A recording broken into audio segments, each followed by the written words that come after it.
नमस्कार, मैं हूं आचार्य धनंजय। आप देख रहे हैं डेली लाइन का विशेष ज्योतिषी कार्यक्रम एस्ट्रो चक्र।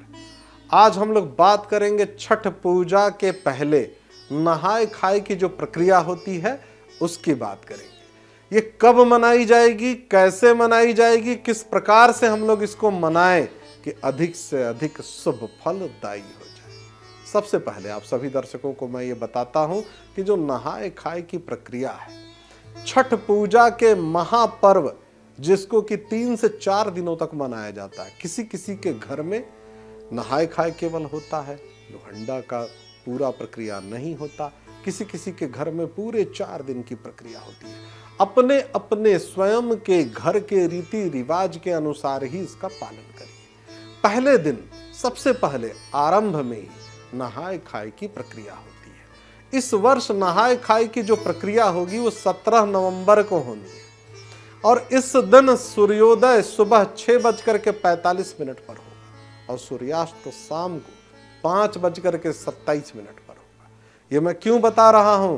क्योंकि जो नहाए खाए की परंपरा है छठ में, नदी में स्नान करने के बाद नए नए वस्त्र धारण करके शुद्ध शाकाहारी भोजन ग्रहण करने की प्रक्रिया है और वहां से जल लेकर के आते हैं, उसी जल से भोजन बनता है। जो लोग गंगा नदी के किनारे हैं उनके लिए तो अमृत के समान हो गया गंगा।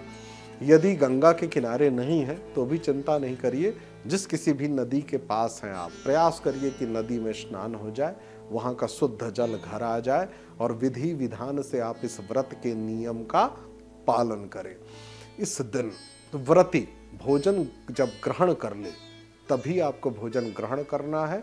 और कुछ विशेष बातें जिसको मैं सदैव दोहराता रहता हूं, भूल करके भी चीनी, मिट्टी, प्लास्टिक या स्टील या एल्यूमिनियम के बर्तनों का प्रयोग नहीं करिएगा। आप प्रयास यही करिएगा कि जो परंपरागत प्राचीन काल से जिन बर्तनों का हम लोग प्रयोग करते थे, फूल के बर्तन हो, कांसे के बर्तन हो, पीतल के बर्तन हो, जिसको हम लोग पूजा पाठ में इस्तेमाल में लेते हैं, उन्हीं बर्तनों का आप प्रयोग करिए।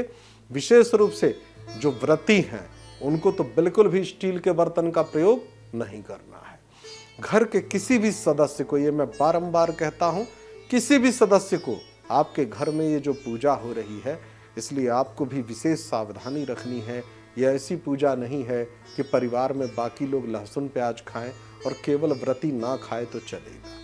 व्रती तो कठिन परिश्रम कर ही रही हैं। व्रती तो जो कर रही हैं वो कर ही रही हैं। पूरे परिवार को भोजन में विशेष सावधानी रखनी है। नहाए खाए में विशेष रूप से जो परंपरा होती है, परिवार के सभी सदस्य शुद्ध स्नान करते हैं, घर की साफ सफाई होती है, शुद्ध भोजन करते हैं, शाकाहारी भोजन करते हैं और आगे की प्रक्रिया की तैयारी करते हैं। आज के कार्यक्रम में बस इतना ही। आप सभी दर्शकों का बहुत बहुत धन्यवाद। नमस्कार।